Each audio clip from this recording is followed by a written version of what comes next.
Hello, everyone. Brian Newbert here from goldenblack.com. Live with my colleagues Tom Dienhart and Dub Jellison. Our normal host, Alan Karpic, is once again detained this weekend, so I am standing in for him. Particularly disappointing this weekend because the three of us literally sat him down a few days ago and said, Alan, a lot of people are counting on you. You've got to stop stealing police cars. And who are we to judge? Because we all have our toxic traits, right, Tom? Right, Dub? We have our toxic Mhm. traits. Alan just likes stealing police cars. So he is once again sleeping it off in some cell somewhere. We'll go get him tomorrow. And Yeah. hopefully this time he will learn his lesson and stop stealing police cars. Um, I talked about toxic traits before. Yours, if you're watching this, is watching us talk about Purdue sports every Saturday or whenever it is we post this thing. Thank you to the Purdue Union Club Hotel for your support, making this silly little endeavor possible. Um, Once again, Tom, Dub, we're here to talk about Purdue football. So, Tom, I will start with you. You have observed two practices. Mm-hmm. Tell me exactly how many games Purdue is going to win, and tell me which of those 90 newcomers out on the field fans should expect to win the Heisman Trophy this year. I'm confused. I keep looking at this roster. Who are these guys? Yeah, 82 newcomers. 82 newcomers. That's including walk-ons. We were also told 43 newcomers for this, I guess, spring session are here as well. So this is the first practice for guys like Nitro Tuggle, Marquise Easley. So do the math. I was never good at math, but that's a pretty large percentage of guys that are new. So yeah, boy, how many games is Purdue gonna win, Brian Newbert? I'm like you guys. Every time I'm pushing my cart down the aisle at Aldi or Payless, people go, "Hey Tom, how good's Purdue gonna be in football this year?" And just shrug my shoulders and Oh, keep looking for my favorite cereal, Frosted Flakes, and go on down the aisle toward the sushi. So I don't know, guys. I do know Vegas has them what, a 3.5 as the over/under win total. That probably sounds about right. The key, of course, the first two games here, Ball State, SIU. Got to be 2-0, right? And then you have USC coming here, guys. And I'll jump in the deep end here and see what you guys think. I'm going to go out on a big limb here and say Boilers upset USC and go 3-0. Get some mojo. USC could be a team, guys. I know I'm crazy. I know I drink too much coffee and too much Red Bull, but USC could be primed for an upset coming to the East Coast, or to the Eastern time zone, I should say. Got to play the spunky Boilermakers. Could be a full house in Ross-Ade there on Northwestern Avenue, right? USC, Lincoln Riley's a program with a lot of pressure. He's probably on the hottest seat in the Big Ten. Maybe the Boilermakers ambush the Trojans and give the team a little bit of a spark as it goes deeper into the schedule this year. What do you think of that? I think they'd have to sneak in a wooden horse. Yeah, the But Trojan horse, right? Dub, do you see any the practices you've been to as well? Both of them. Tom mentioned spunkiness. Do you see that? Mhm. Do you see like an energy that could potentially matter? Yeah, and I think it was a breath of fresh air getting Barry Odom in there as a head coach, and you can tell we've talked to several other returners over the first couple of days, and you can tell that um, they there's a lot more structure to these practices. They're a lot more lively, and something that I took notice of today was all these guys are splitting reps. Just the way that Barry Odom structures his practices, and I think that keeps everyone engaged and involved, Mm-hmm. even if they are third, fourth, fifth string guys. So I think they do have a little bit of a spunkiness to them. Just the experience of this staff, having done this before for either of you guys, whoever wants to Mm-hmm. take it. Do you see things being a little more structured, a little more discipline oriented, a little bit looking a little bit more like guys who've done this before, which hasn't been the case for a few staffs now? Yeah, I've heard the term from others, grown up, and it's a much more, I think, experienced staff. Josh Henson, Lamar Kennard, Kelvin Green's been around a little bit.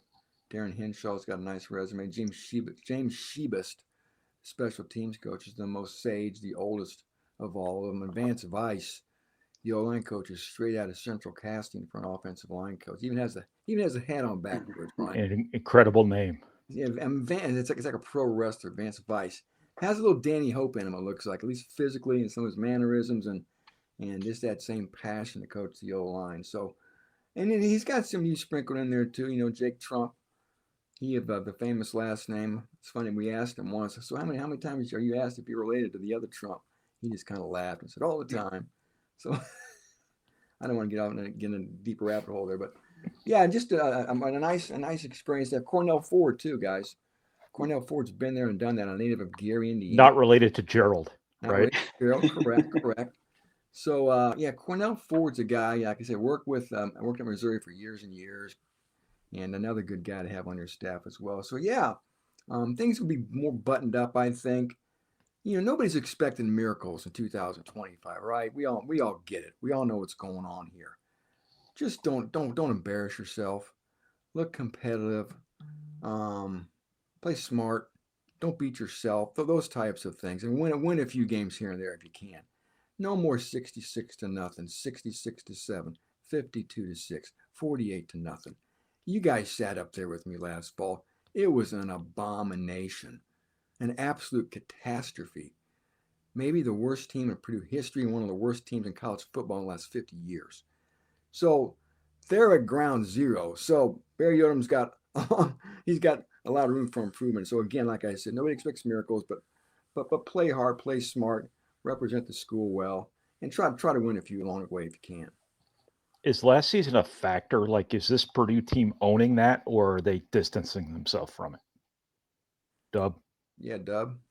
I think to an extent they're owning it, but Barry Odom he said at Big Ten Media Days, he said, I had nothing to do with this.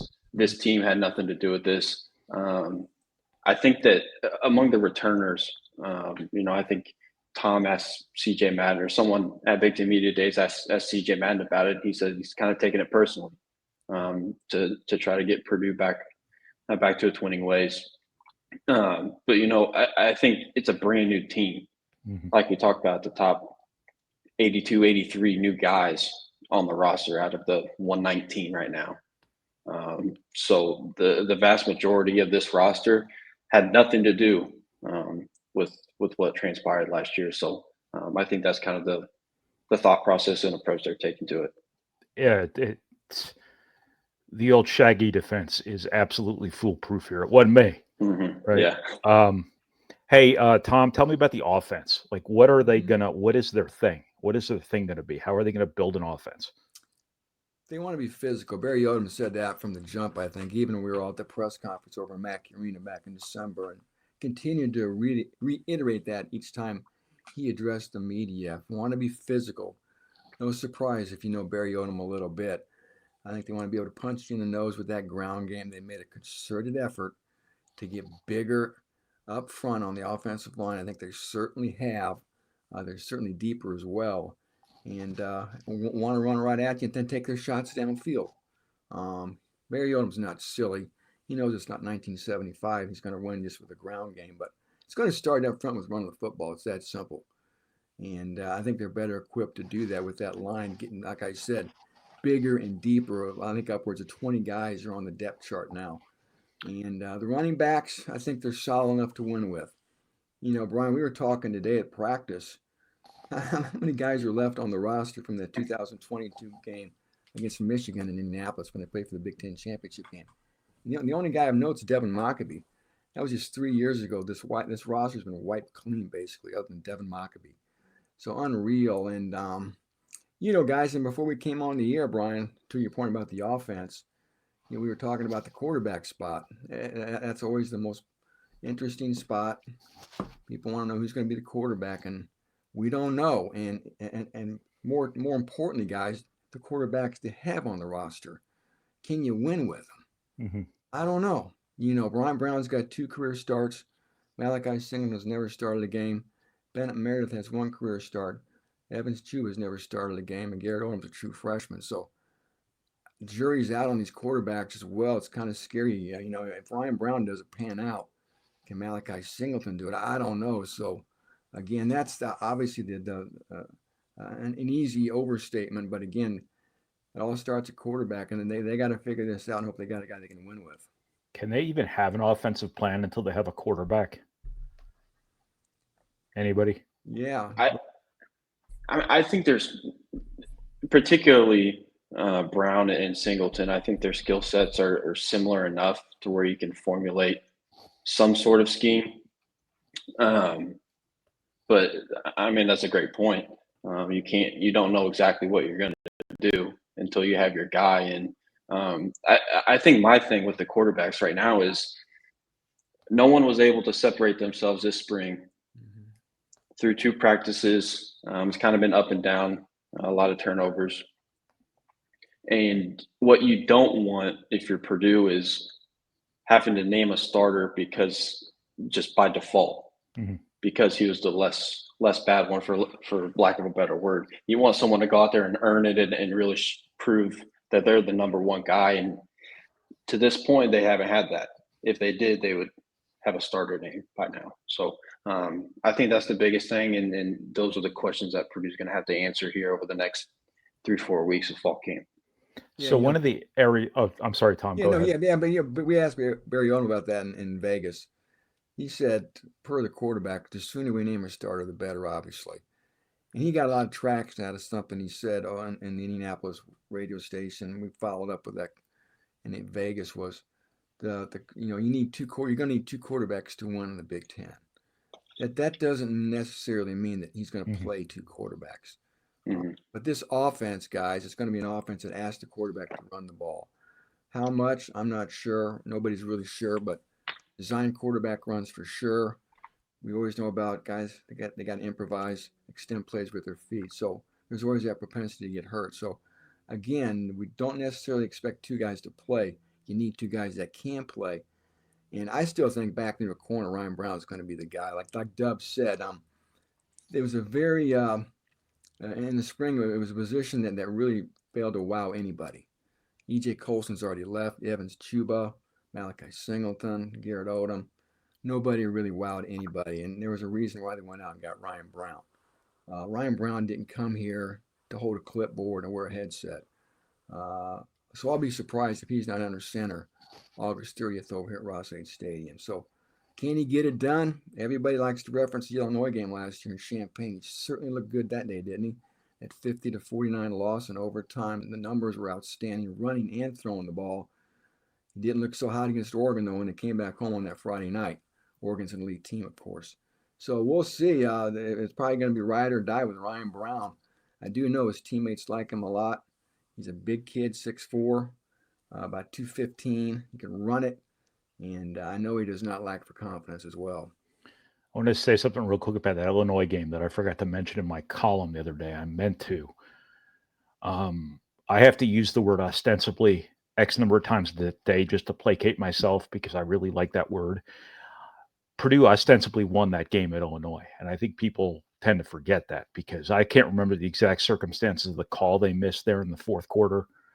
But had that call been made or not missed, whatever the case may be, Purdue won that game. And I think you obviously don't get credit, and Ryan Walters won't get credit for almost winning a game. But Ryan Brown, should get credit for ostensibly, more or less, basically winning that game at Illinois. When Illinois, is like the darling of the Big Ten right now, and Purdue was, the doormat of the Big Ten a year ago. So just wanted to articulate that. I think it's an important point to make.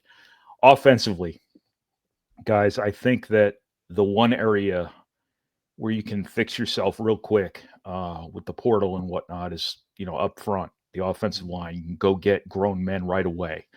You don't have to worry about playing a 3rd-year redshirt sophomore who may not be ready or may have hurt his shoulder as a freshman or whatever. And whatever the case may be, I'm completely rambling. You can go get grown men. In Barry Odom's case, you can go get guys you've coached before at UNLV. Does this look like a Big Ten offensive line?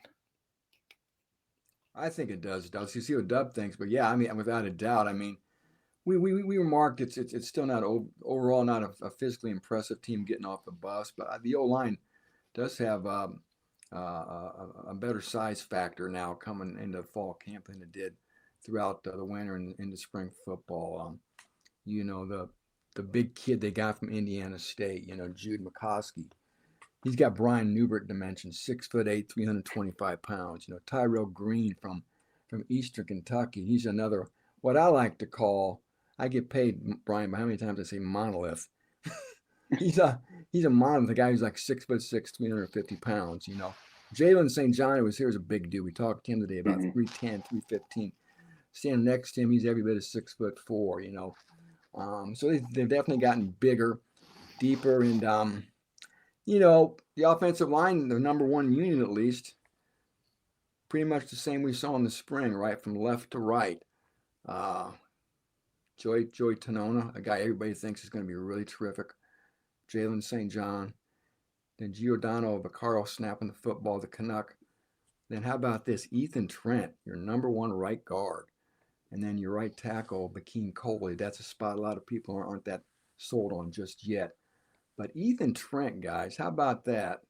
Ethan Trent, you guys remember, I put a picture in Deep Dive today of him pushing Tyler Trent's wheelchair back in 2018 at the Ohio State. And he looks like a little 8-year-old kid, that cherubic face. You kind of like your paper boy, right? And now he's a full-grown man, poised to maybe start. So I don't know see what Dub thinks, but yeah, the old line looks like it looks more like a Big Ten offensive line right now, I think. Yeah, I would agree. And, I think Vance Vice is kind of banking on with at least 3 spots as of right now. And, Barry Odom said that a lot of things can change between now and August 30th when they play at Ball State. But you're banking on the improvements of Joey Tonona and him getting back to what made him such a highly touted recruit and a guy that was probably well on his way to play at Notre Dame eventually. I think we're starting to see that version of Joey Tonona after last year getting his feet wet back at the college game. Ethan Trent obviously is coming into his own and has turned into a leader as well. Not only with his play on the field, but in the weight room. He earned a lot of praise from Kiero Small. I remember back in the spring, and then Bakeen Coley. That's one I'm not quite sold on right now. I think where he was last year, and it appears that he's improved, but he's still a guy that was playing NIAA basketball just a few years ago. So that's kind of a question mark. And then Jalen St. John and Giordano Vaccaro holding down the middle. Those are two solid guys. So I think it does look like a Big Ten offensive line, but they're going to have to go out there and prove it. I think something that people forget about Ethan Trent is not only is he a great story, but this is a guy who had a scholarship to Indiana State out of high school. Remember, he decommitted from Indiana State to come walk on at Purdue. And I know Indiana State's not Michigan, but Purdue's taking transfers from Indiana State right now. Everybody's taking transfers from Indiana State right now. So this is a guy who had some ability, who had some physical gifts, and guys like that slip through the cracks all the time. And it is possible that, I guess, and I haven't seen him practice. I saw him in a high school game, but I think it is possible. Ethan Trent isn't just there by default, isn't just a nice story who's going to get interviewed because of it. It's possible he can play at this level, and but that offensive line obviously is going to be the key to a lot of things. An offensive question here for you guys, and Tom, if I ever had to face you in Scrabble, I would feel like I'm fighting Thanos.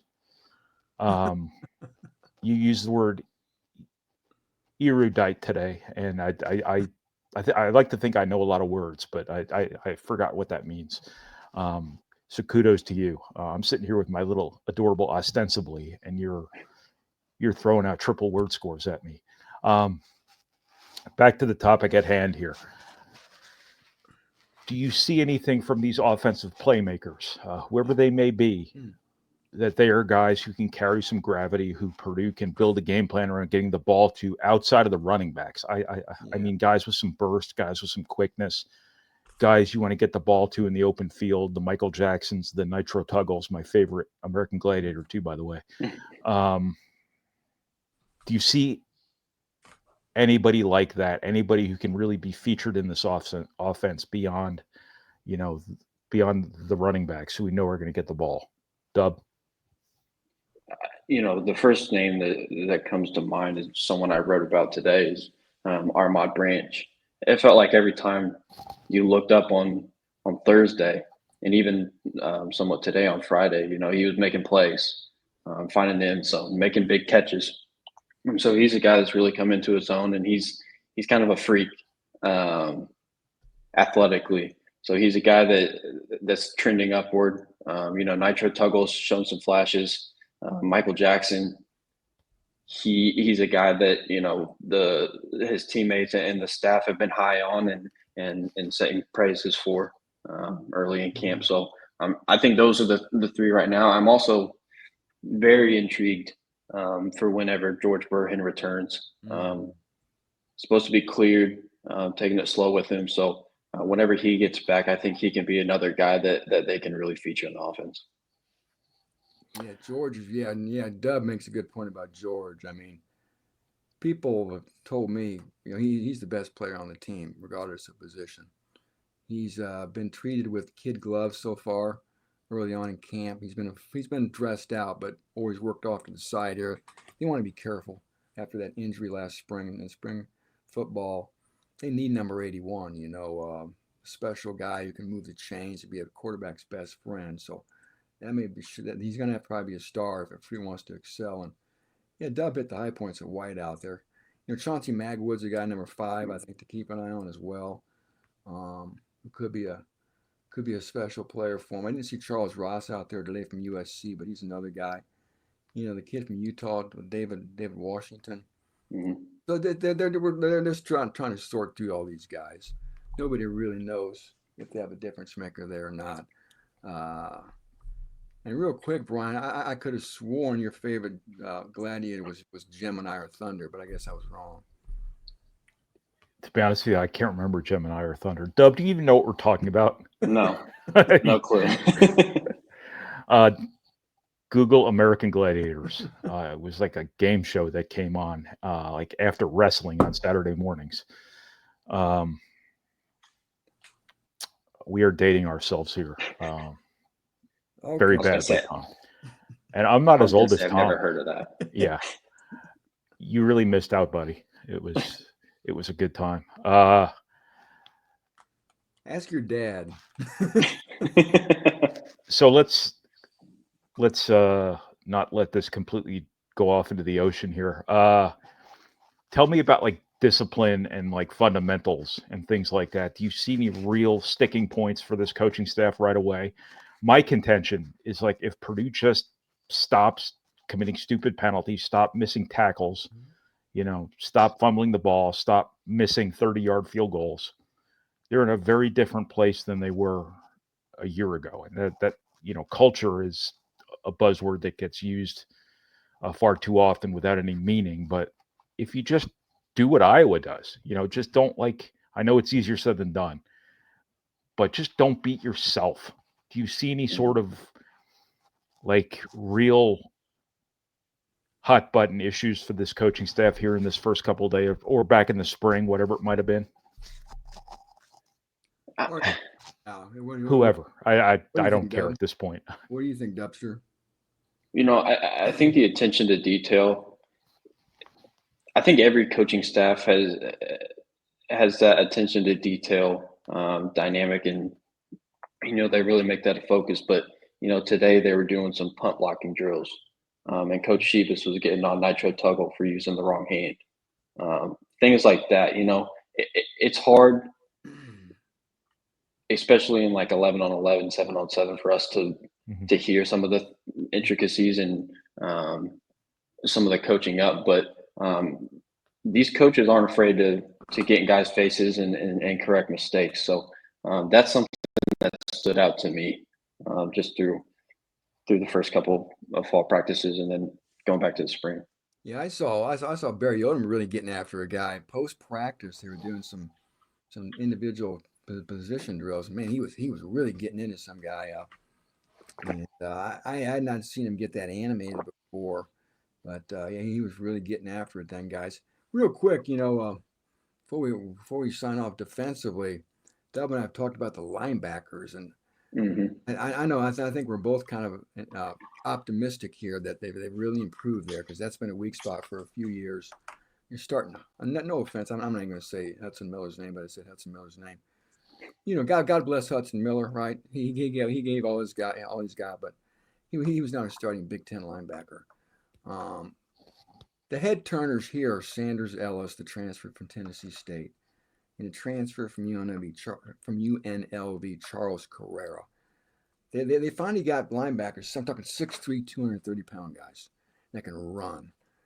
These are men, and both these guys are still young. One or both of them. One could start. I think Manny Powell's going to start. The UNLV kid who was here this spring. I think he's going to be a real anchor of this defense. They're really counting on Manny Powell. And Alex Sanford was here too from Arkansas. Those are four pretty solid linebackers they've got there. So, again, I know I'm optimistic about that position there. And even up front, we talked about the O-line a little bit, the D-line.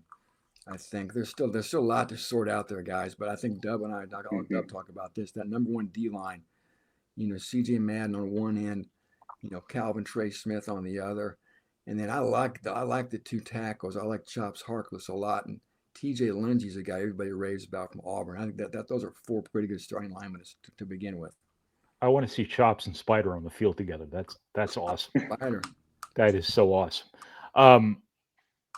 I just want to defend Hudson Miller's honor real quick, since we just threw him under the bus. But a point I've always tried to make about walk-ons is, like, sometimes they're not good enough to be winning players, and that's not on necessarily their fault. It's the coaches didn't develop somebody or recruit somebody better than them. And, his struggles last year, obviously he was not a Big Ten player, a Big Ten winning player, I should say. But it was up to the coaches to get somebody better, and they didn't. And, all you can do is kind of hope here, if you're Purdue, that all these guys that they brought in the offseason are good enough to keep those guys out of that depth chart. Interesting times, man. These football teams are complete blank slates, and I don't know how you guys do it. I don't know how you keep those folded paper rosters in your cargo shorts from getting all swampy in August. I remember those days well. So we can't outcover the number one basketball team in the country. Be careful what you wish for. I know. You talk about 180s. You talk about 180. Men's basketball expectations to the football expectations. It's crazy, isn't it? Yes. They are. And Well, yeah, and this Saturday's a big day over on West Lafayette here with Fan Day for football, and then of course the alumni game. I think the men's basketball team is going to get introduced. It's going to be like Beatlemania. Yes.